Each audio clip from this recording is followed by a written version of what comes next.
Hello everyone, welcome back to the channel. Today we're going to do Demon Slayer online gameplay with Tanjiro. So real quick, for every 50 subscriber this channel gets, I'm going to do a $50 giveaway to one lucky subscriber, either through PayPal, Cash App, Venmo, or if you happen to have your own YouTube channel, I will subscribe to your channel as well. I think all YouTube creators should subscribe to one another's channel to help each other's channel grow. So if you haven't subscribed to the channel, please do so and hit the like button down below. Don't forget to check out the community page to see the latest image poll. I also have a new playlist called Announcement, so you can stay informed with everything you need to know about this channel, upcoming events, raffles, and giveaways. And if you want to support the channel, any donation, big or small, will help the channel grow. Thank you, and I hope you enjoyed today's video. Alright, let's find out who our opponent is. I'm ready. I can't wait to start playing this game online. It gives me that same familiarity with Naruto games. Like the game mechanism is almost similar, but so what? It's very enjoyable. I like the way the illustration, they kept it good like the animation in the anime. And I'm very pleased with this game. I love the storyline. I have, I think, one more chapter to go. But I decided I want to start playing online already. I couldn't wait no more. I unlocked a lot of the characters. So let's go already. And look how the space, man. Like, you have so much open room to fight. Like, it's crazy. Alright, so she got the first hit. No problem. Ooh, okay. But let's get into Tanjiro's story. Let's find out a little bit more about him, his beginnings, at least up to the point where he's at right now. So let me see into his history real quick. Alright, so let's get into Tanjiro's story, right? So Tanjiro first meeting his newborn sister, Nezuko. Tanjiro was born on a mountain as the eldest son of the family of charcoal sellers. After his 5 younger siblings were born, he adopted the idea that as the oldest child, he should be strong and endure hardship for all of them. Although the family did not enjoy a lavish lifestyle, they lived happily and showed a great deal of love and care for one another. One time, when Takeo accidentally knocked over a hot kettle, Tanjiro jumped in front of him to protect him, resulting in the burning scar on his forehead. Growing up, Tanjiro learned the coal burning techniques and was responsible for selling charcoal in the nearest town in order to earn money for his family.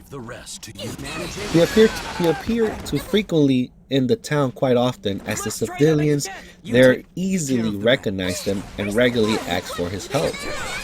Tanjiro's father was a major influence on his life, and he acted as his teacher, mentor for the foundations of the Hinokami Kagura, a ritual dance that was passed down across the family's generation alongside a pair of Hanafuda earrings. Tanjiro would often watch him perform his dance. Upon Tanjiro asking about the stamina despite the cold weather, Tanjiro learned from his father that there were specific breathing techniques to continue dancing endlessly.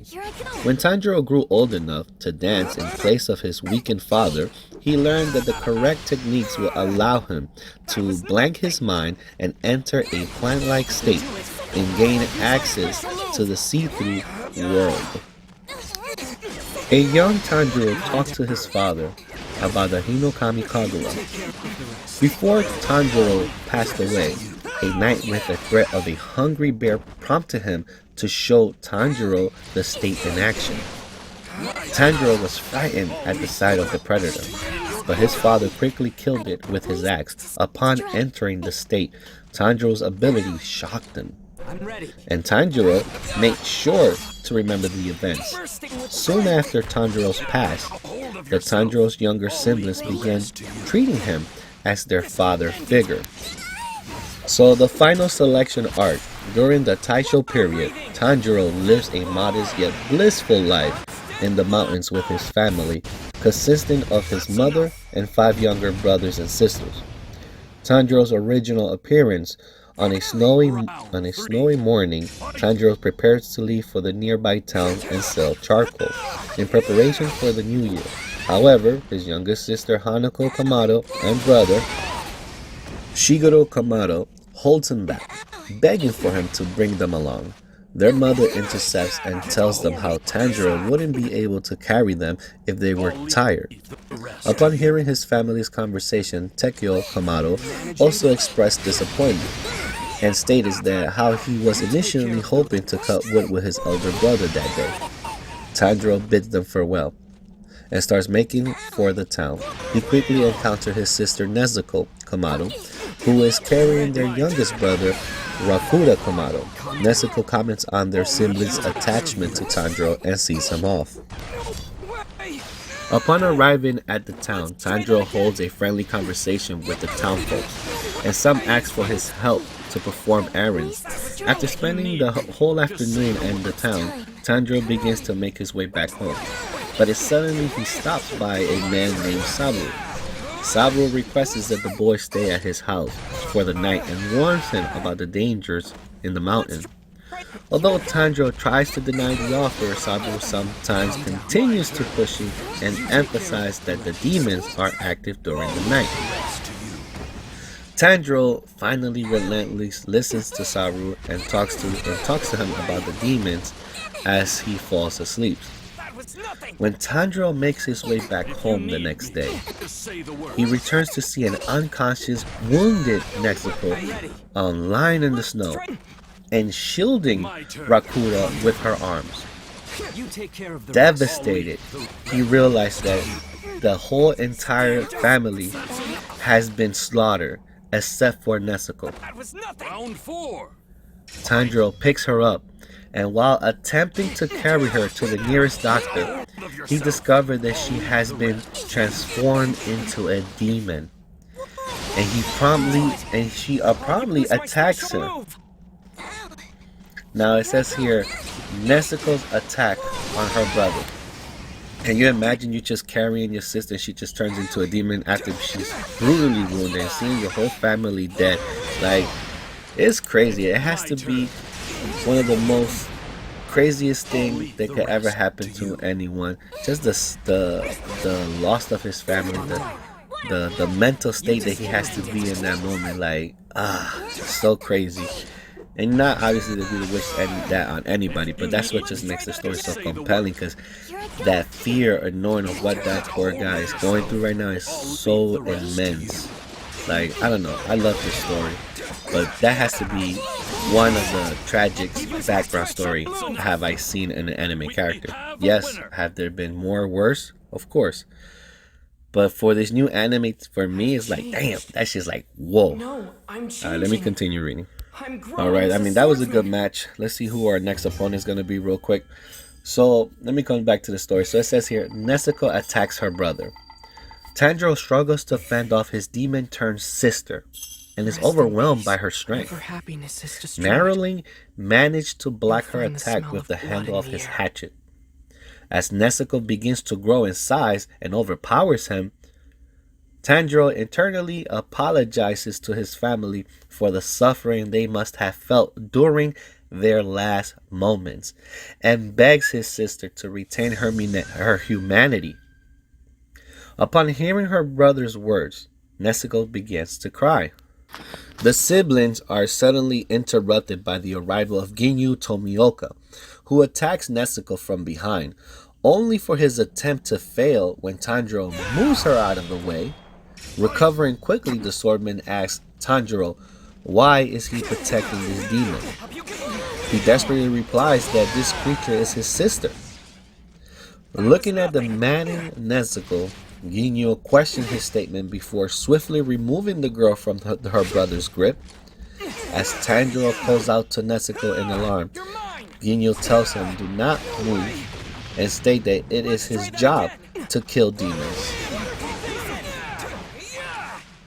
So he listens to Tanjiro's attempt to defend his sister, right?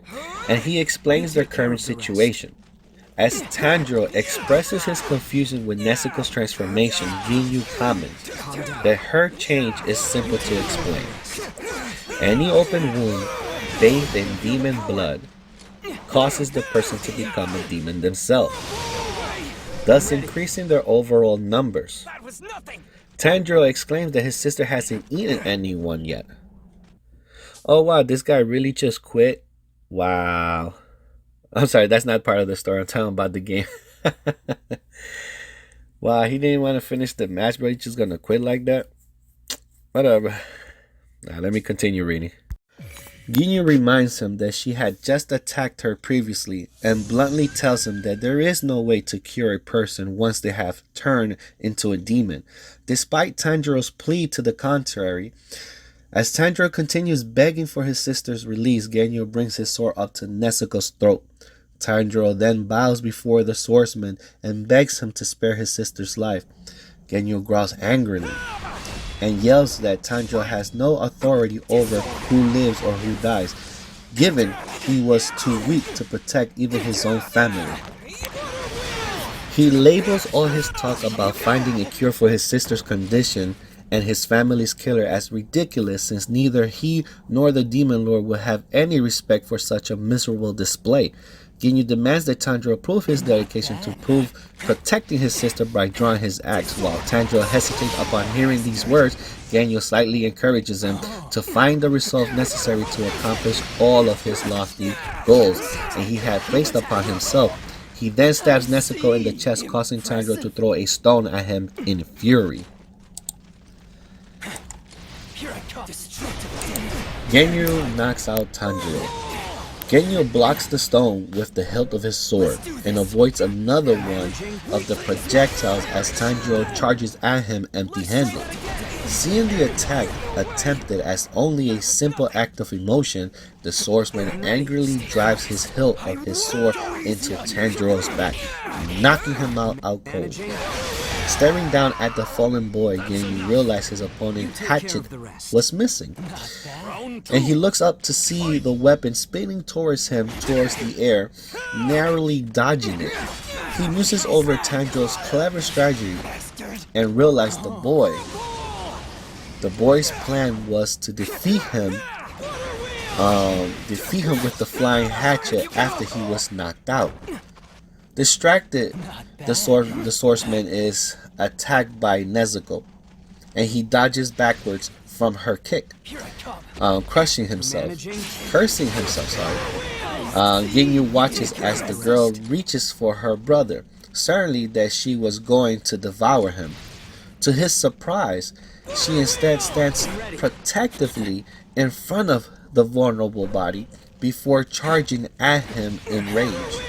Ginyu recalls Tanjiro's previous statement that Nezuko wouldn't eat humans, nothing that somebody a long time ago has said the same thing and had been killed regardless. He reflects on the nature of the demons, and in particular the high amount of stamina lost during the transformation process and what they do to affiliate, the loss of stamina. And to prevent starvation, they eat human in order to regenerate, to get strength, and even those closest to them are easily become prey. Seeing that Nezuko was not following these examples, Ginyu sheathes his sword and knocks out the unusual demon with a barehanded blow to the neck. Tanjiro awakens next to Nezuko. While Tanjiro and Nezuko are unconscious, Ginyu wraps a clean cloth and straps a bamboo mussel-like tube across her mouth. When Tanjiro wakes up after seeing a vision of his deceased mother and siblings, Ginyu instructs him to visit a man named Sokoniji Orokudaki at the mountain Sagiri, and to not take his sister out in the sun. Right, so don't take his sister out in the sun, vanishing swiftly afterwards. A surprised Tanjiro watches him leave, and he takes Nezuko to dig a grave to bury their family and pray for their souls in the afterlife. The pair then leave their home and head towards Mount Sagiri. Later that day, Tanjiro hides Nezuko in a small cave entrance and goes to a nearby farm to buy a broken basket plus straws and bamboo, comically insisting on paying for the owner was willing to give it to the materials for free. Give him the materials for free. Reaching the cave entrance, Tanjiro quickly assembles a basket large enough to carry Nezuko on his back. While a little help from her shrieking abilities was much easier to fit in the basket.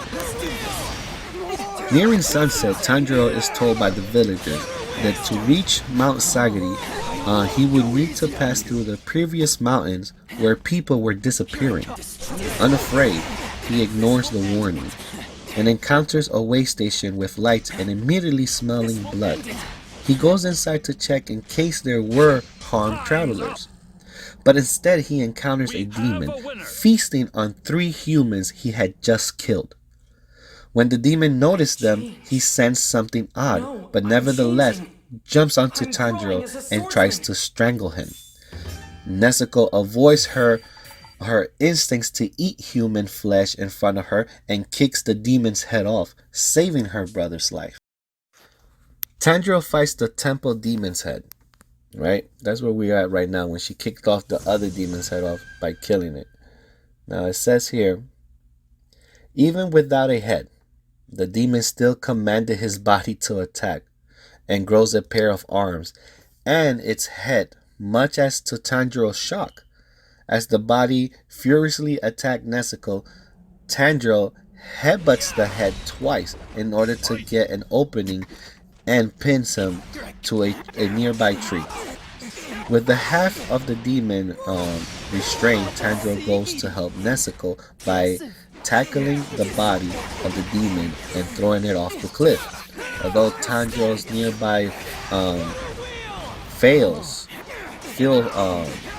it says Tanjiro nearby falls off as well. Nezuko is able to catch him in the nick of time. Despite the excruciating pain caused from the destruction of her body, the demon does not die. The temple demon perishing by the sun's first ray. Meaning, as the sun began to rise, Tanjiro realized the demon pin in front of him smells different from the one that he sensed in their house, and he concluded his family's murder was not someone different, that it was someone different who did the job. As Tanjiro prepares to kill the demon with his knife, the hand of the figure wearing the Tengu mask touches his shoulders and tells him he will be unable to end the demon's life with such a blunt weapon. Tanjiro questions the man on how to properly kill the demon, but he is told that he will need to figure that out himself. To the man's disappointment, Tanjiro is too compassionate and overthinks and accidentally letting the demon perish by the sun's first ray. After watching the demon's death, Tanjiro notices the man has already given a proper burial to the demon's victim. The masked man introduces himself as Sokonji Orodaki, and he asks Tanjiro was the one Ginyu spoke of in his letter, to which Tanjiro confirms. Sokonji follows his question up by scolding Tanjiro for his inability to make quick decisions, and slaps him when he hesitates to reply about what he would do if his sister decided to consume human flesh. Sokonji stated that Tanjiro lack of resolution, stressing that he must not allow his sister to harm another human under any circumstance, else he should kill both her and himself. Sokonji then tells Tanjiro to follow him, saying that it would be best tested to see if we will fit the role of a demon slayer. On their path to Tanjiro, while carrying Nezuko on his back, feels short-winded and rapidly. Sokonji, despite appearing to be way much older than him, he keeps an extremely fast pace, with his steps seemingly soundless. Glimpses of Tanjiro's past strike his mind as they arrive to Sokonji's house. All worn out, Tanjiro's question is if he has passed the test, in which Sokonji replies the test had just begun, and the moment as the two started ascending a mountain. Tanjiro avoids all the traps. While the pair scaled the mountain, Tanjiro notices that the thickness of the air and the thick fog covering their sight When they reach the top, Tanjiro becomes dizzy and feels weakness in his legs, and Sankoji tells him to climb down to the house at the foot of the mountain by dawn, vanishing in the fog afterwards. Pretty much playing it really, really cool. So Tanjiro is confident in his sense of smell, easily begins to descend as he had memorized Sankoji's scent. However, he admittedly encounters several traps, including tripwires, trigger rock throwers, ramming wood trunks, and cover pits. Tanjiro notices he is running out of air quickly due to the altitude of the mountain, and begins focusing on his breathing. A heavily exhausted, injured Tanjiro managed to reach the house before dawn, and confirming Tanjiro's passage of the test, Sankoji accepts him as his student. Okay everybody, before I run out of time, I will continue Tanjiro's story on future videos with different outfits that he has in this game. So for now, I hope you enjoyed today's video, and I'll catch you guys on the next one.